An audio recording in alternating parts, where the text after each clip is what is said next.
And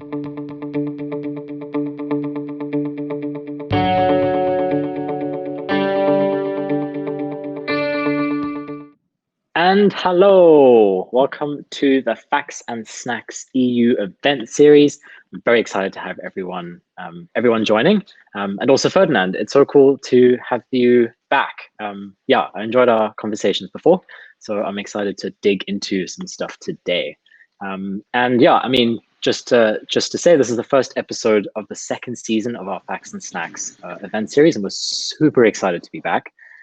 At the Facts and Snacks series, we chat to really the leading tech entrepreneurs for 30 minutes, short and sweet, over lunchtime, and you, the audience, get to be part of the conversation, which is the beauty of tech. Hey, what a world we live in. And Ferdy, so I was actually going to make some freshly baked bread for lunch today, but I lost all the ingredients, and I guess things always go wrong when you yeast expect them to. And on that beautiful lunch-related pun, my name is Jamiro Emming. For anyone who doesn't know, I host the OfferZen podcast. And as I said, I'm very excited to have Ferdinand Grapperhaus Jr., the co-founder and CEO of PHYSEE, with me today. So welcome, Ferdy.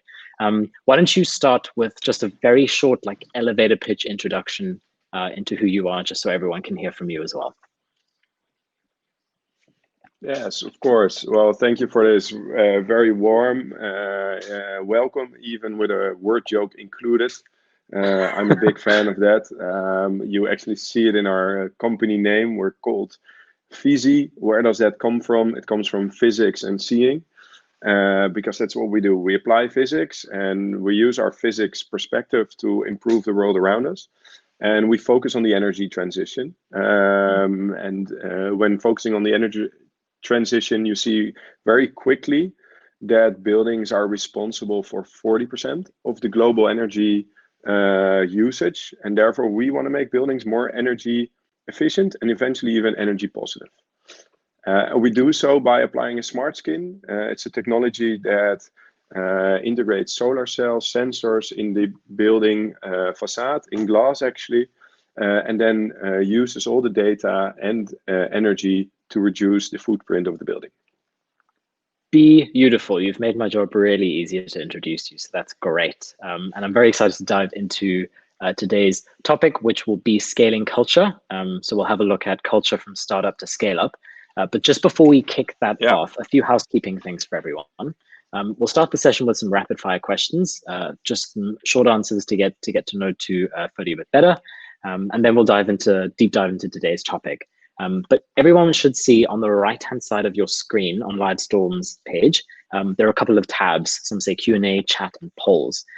You can use the chat function to have some general banter. There's also a question about what everyone's having for lunch, so engage over there. And please also use the Q&A tab. There you can ask all of your questions for Ferdy. We'll tap into those at the end of the conversation after the deep dive, and get some engagement from all of you. You can also upvote questions there. So that'll really help us get an idea of what you want me to ask. So please also upvote questions you see there. And finally, we're running some polls. So let us know what your thoughts are in the polls tab. And just as an aside, we have some cool swag and Uber Eats vouchers up for grabs, just for joining, because we're so happy to have you here. So please make sure to stay until the end to find out, see if you're a lucky winner. But on that note, let's dive straight in. So we've had some introduction to Ferdy already about himself and his company. FinTech scale-up PHYSEE really has a mission to make the built environment energy neutral and more comfortable from that. So before we dive into the deep dive questions, for the rapid fire, Ferdy, let's start with this one. As someone leading a company with the mission centered around sustainability, what's the one thing you wish more people understood about becoming energy neutral? That the best saving in energy is actually not using energy. So people forget actually that we are wasting so much energy, and we should just first focus, if you want to work on the problem, to use less energy. Very, very true. And what's the best advice that you've received about starting a business? That you should always listen to your inner voice, because if you're right, it's great. And if you're wrong, then at least you were wrong yourself and not someone else. And is there any like the worst advice that you received about starting a business? Maybe every advice is every advice that tells you what to do exactly is wrong. I think it's always better even when you deal with advisors, if people ask you questions and not tell you exactly what to do. Yeah, I totally agree. I think it's called like authority bias, but I think there's this idea around when you hear advice that confirms your beliefs, you're more likely to take it. And if you hear advice that like goes against your beliefs or doesn't validate what you believe, you're less likely to take it. So I think always with a pinch of salt and always learn things for yourself. So very cool. And then what's one mistake you're glad you made as a founder and why? I think we made many mistakes as founders or as even in our roles as well. And I think I'm glad of all of these mistakes. We really believe in a learning by doing mentality.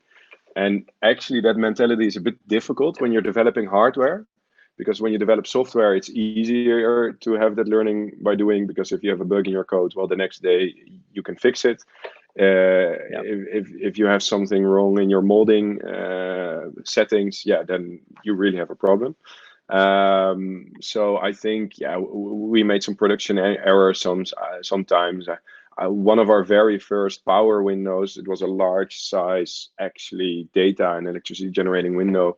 We wanted to install it ourselves and we didn't pay attention. 5 seconds, we were looking somewhere else, and then the wind blew it away, it fell on the ground, 1,000 pieces of glass shattered. But the next day we installed safety regulations and we decided not to handle the glass ourselves. We needed to focus on solar and sensors. And so this mistake helped us focus.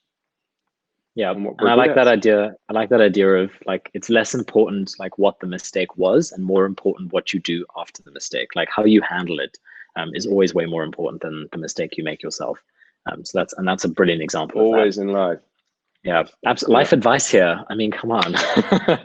And then to wrap up the rapid fire questions, you're obviously part of the, or maybe not obviously, but you're part of the World Economic Forum Technology Pioneers community. So what's the biggest inspiration that you've drawn from being part of that community? Inspiration. Well, one might think it might be the amount of stars you see. I was once on the stairs preparing for my preparation prepping my presentation, and then someone had to go by and looked up, and it was Bill Gates asking me if I could move over so he could go to his room. But that's not the thing. It's a nice quote or it's a nice anecdote to share. But I think what's been most useful is not the work or being at the same location with these people, because they're so far away and they're so occupied. But at the same time, you are also there together with a lot of people who are actively pursuing impact, building businesses, working on the most intelligent and impactful innovations. And I think having serendipity moments and really trusting in the serendipity with other founders or with other business leaders, that's really what has been most inspiring. Really trusting on serendipity with other people that try to change the way we've been working. If you ever feel like introducing me to Bill Gates, if you're buddies with him, please do. I would feel very honored. But let's dive into the deep dive questions. I'm really excited to touch on this idea of like using culture to power growth.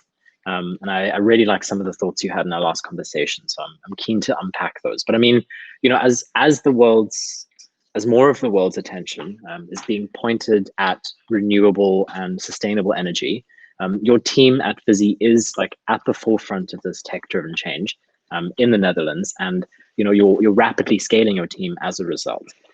So just to start off, in terms of culture, like Can you share a bit some of like what if one or two of the most significant changes that you've experienced to your company culture as your business scaled from startup to the scale up? Yeah, of course. Two changes. Well, the first one, let's find a very tangible and concrete one. I think is when does a culture start, and when do you feel, hey, wait a second, this is actually something we're developing ourselves.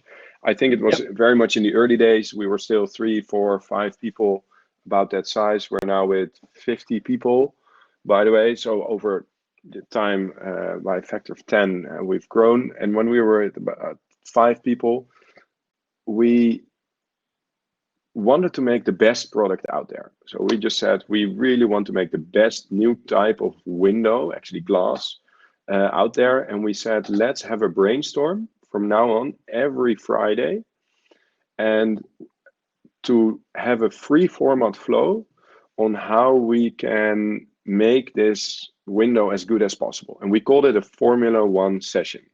Why? Because in Formula One, they don't care about the money or the finance. There's plenty of it. They just care about how do you make the fastest, most beautiful, and whatever car. And cool. How do you win? That's what it's all about. And so we called it a Formula One setup. And we started to have these brainstorms about the product, how to add solar, how to add an interface, how to add data. And after a while, this format evolved into our first tool in creating our company culture. Because at a certain point, someone said, hey, but wait a second, what is our culture? Shouldn't we have a discussion about it? And then we started to have Formula One sessions. So sessions where there are no limitations, everybody feels super safe. And we started to have these sessions in a Formula One about our company culture. And that's how we started to develop. And I think that's our first change, going from zero culture or just being who you are and bringing yourself to work every day, to that first, going from 0 to 1 in company culture. So I think I would definitely recommend having these free flow format sessions where everybody feels safe to discuss your own culture.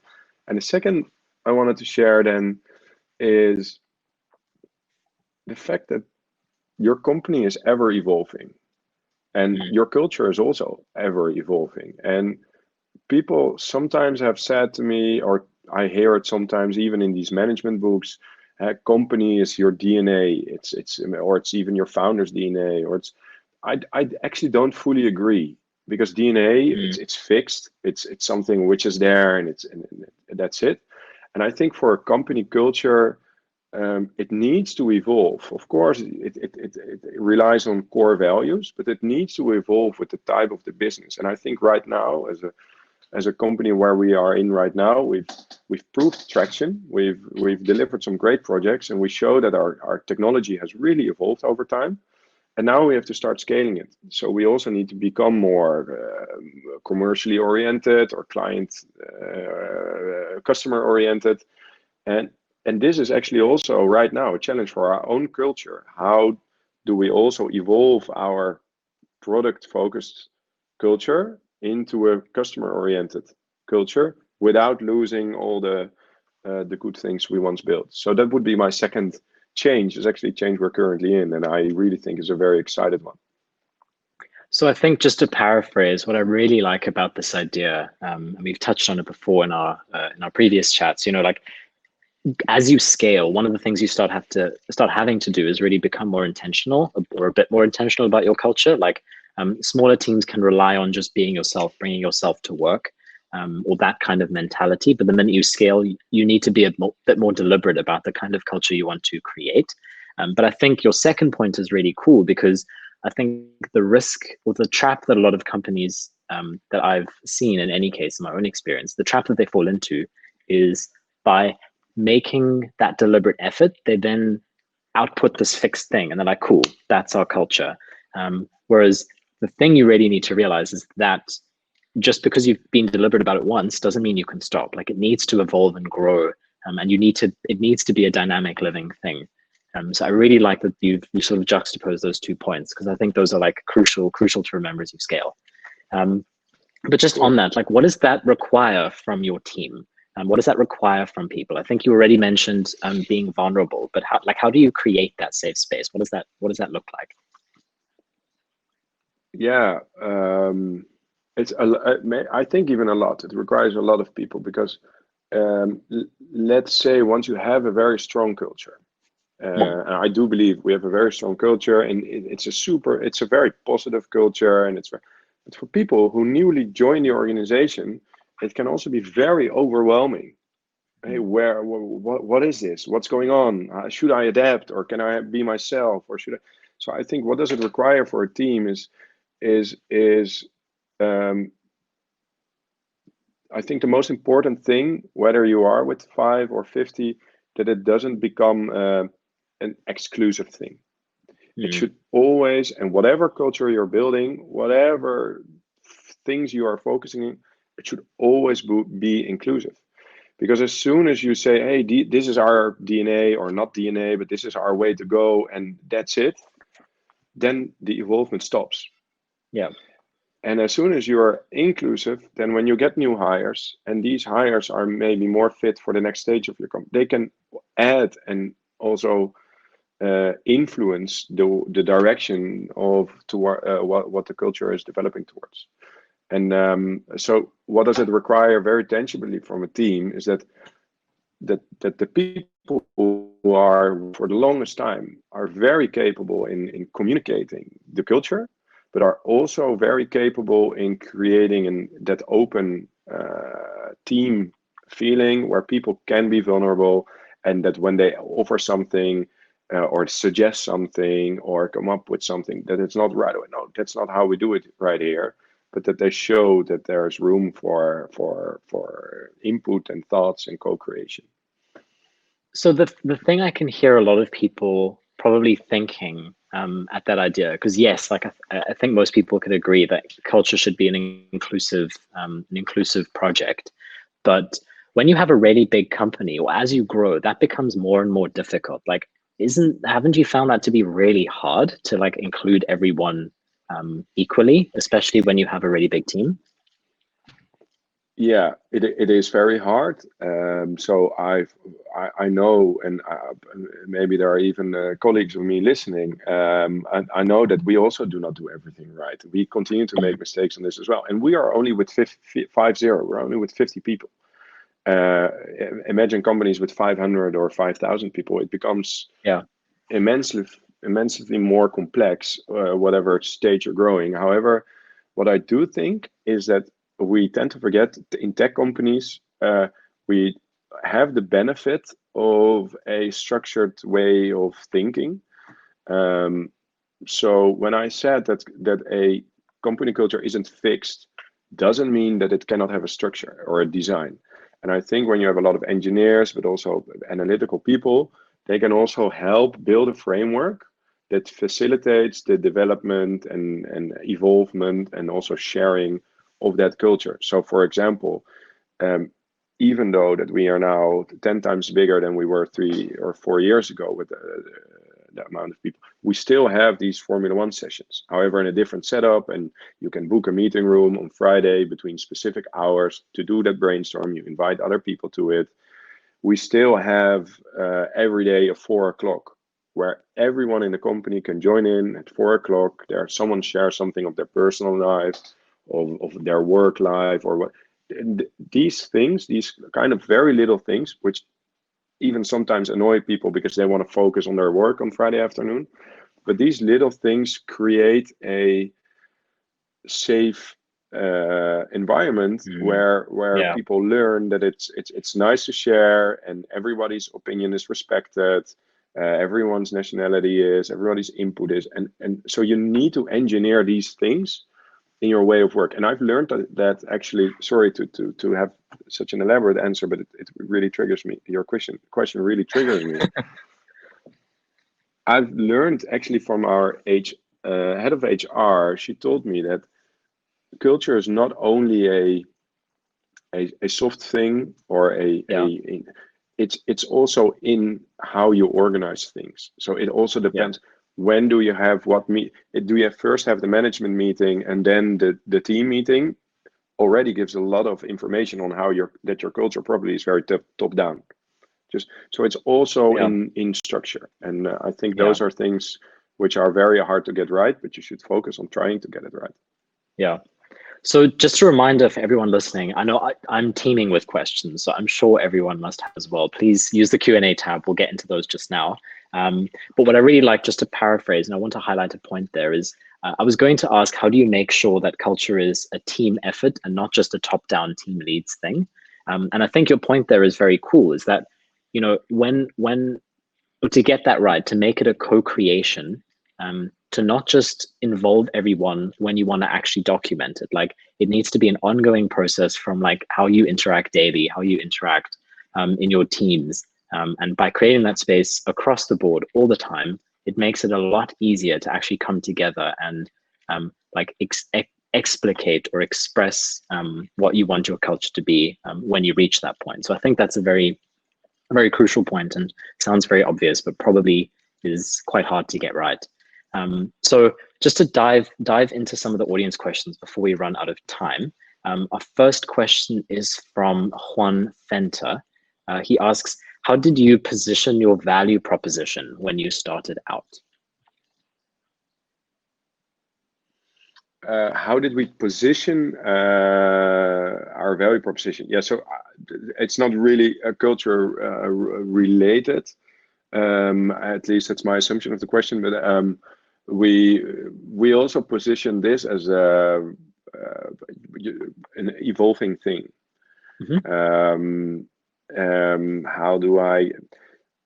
So what we said to the built environment is, they actually have a responsibility to make the built environment more energy neutral, because they are building the buildings in the environment. So we told them, what if you invest and if you buy pilots and invest in products early on, then you are taking your responsibility into having us develop a technology that eventually will have a value proposition that will be strong enough for you to actually seriously decrease your energy impact. And that's what we did. So our earlier projects just were to test, didn't save that much energy on buildings, didn't really have that big of an impact. And right now, after 6 years of development together with these customers, we can save about 25 or plus percentage on the total energy consumption of a building. Very cool. I hope it answers Juan's question. I'm sure it does. And then Lorenzo wants to know, is company culture something you keep in mind when selecting new hires, or how does this play out in the recruitment process? Yeah, very, very much. So I think you should play it out in recruitment, but also in your onboarding and when you have people on board. And I think what we've once learned is, you shouldn't necessarily look for a culture fit. So please, when you're hiring, keep your culture very much in mind, but don't necessarily look for a culture fit, look for a culture add. Because if you start looking for only culture fits, that's the beginning of becoming exclusive and not evolving, only having the same type of people.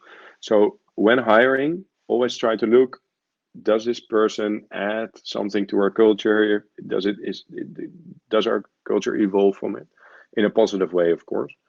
And also when we have people joining, but also twice a year during our progress talks with everyone, we also still check, is this the right person, and is this person on the right seat? And is this person actually aligning with our core values?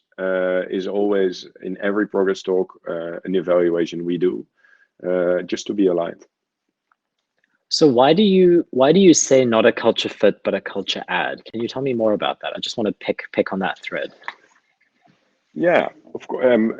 Maybe for me now it sounds already more logical than it is, but it is. If you only look for culture fit, you will hire people who are just like you. And you will only hire people you have a great conversation with, or maybe have the same haircut, and or also have a dog just as you have. And then you get a very similar environment, very similar people, all very monotone culture, and then this culture becomes a very exclusive thing. And I see that also with some other companies. Is it also, and you see it in their employer branding. You see, oh wait a second, it looks very cool, but probably I cannot really be part of it because it's very exclusive. And that's what I mean. If you deliberately think, hey, this person might not be,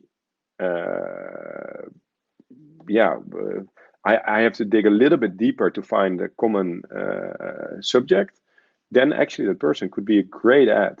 And as humans, we have the tendency to hire people who we would like to drink a beer with in the bar as well, or a ginger beer. And I think, and I've heard it so many times, it is super obvious, and it's really nice to drink a beer or ginger beer with someone in the bar.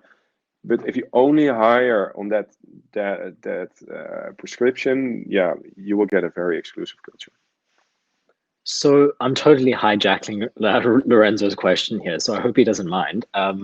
But I think that's a very controversial point, because you want to hire people you're going to get along with. Like, it seems, hiring someone who thinks differently from you, but that you butt heads with, it feels like a very, very careful balance, right? Yeah, it is, but maybe I should elaborate a bit more on it. Is that when you have a job interview, you only have 45 minutes or 30 minutes actual net time, and then people are always looking in those very first questions or very first ways, and hey, is this someone I can relate to? And I think then you get into the pitfall that only on the basis of that, you will only hire people just like you. If you find an engineer and structure a recruitment process in which you actually try to look a little bit deeper and try to find other common subjects, or maybe even not even common topics, but just personality traits that might interest you, like try to look for curiosity, try to look for creativity, and if you find those things, if you have a curious mind on the other side, or you have someone who is, if you're looking for an analytical job, then you're recruiting not necessarily for the current phase and for the current culture, but then you're hiring for the future. And that's when you're scaling a business, what you need to do, hiring for the future. And I think that, finding someone who maybe disagrees with you on a point is going to force you to think more critically. So if your team can add that value to each other, that's going to push you a lot further than if you have people always agreeing with each other. Then you sort of, as you said, you create this sort of group think thing, and you can't really push out of those those boxes. So Yvette Swagerman asks, go for it. I saw Yvette's question or addition, and she says, cool. We're talking about unconscious bias. Yes. And she said it's not only people who look like you and think like you, it's also about people. Yeah. Culture fit is about to have the same basic values. But even on that, Yvette, I would say that because your culture is evolving, if you only hire on the current basic values, then you will stop evolving. So you should also, regarding to that, be open for others that even might have slightly different basic values, as long as it's a positive ad. So just on to wrap up these questions, I wanted to ask what impact has that sort of approach to culture, where you are hiring people for culture ad and constantly evolving culture, what impact has that had on your growth? Just to sort of give this idea of the change that makes to growth. I really like this question. Because it's I didn't think of it yet, but the bigger effect of it is that also as a business leader, you will learn from your colleagues. Over the past years, I have learned so much from so many things Why? Because they all bring in different perspectives. Yeah. And whether it's about more factual things about elections in Taiwan, or cooking without leftovers, or you learn because you get different and diverse and other people on board. And I think that's the biggest effect it is, that you create a community that keeps on growing, instead of a community that keeps on high-fiving, saying, look at how awesome we currently are. Beautiful. I think that is such a cool way to wrap up this conversation. Thank you so much, Ferdinand, for joining us today. It's one of those things that I almost feel is unfair to cram into 30 minutes, because you can talk about this for ages and unpack a whole bunch of stuff. But it was really insightful and really cool to hear from your experience. And also thanks to the audience for participating and engaging with us on this very important, very interesting topic. But before we sign off, just to announce our two swag winners are Marina Zarth and Teddy. And our two swag and Uber Eats winners are Lara Freak and Tanaka Mutakwa. So we'll be in contact with you very shortly. And just to let everyone know, we'll hopefully see everyone at our next event. We're chatting to Raul Herbster of Spotify on the 15th of October about building strong engineering teams as a first-time manager. So do keep an eye out on your inbox for the details to that. But until then, thanks again for joining. Thanks, Ferdinand, to your partner as well. I hope she got some airtime. She had some airtime as well. Hello. But yes, thanks everyone, and we'll hopefully see you soon.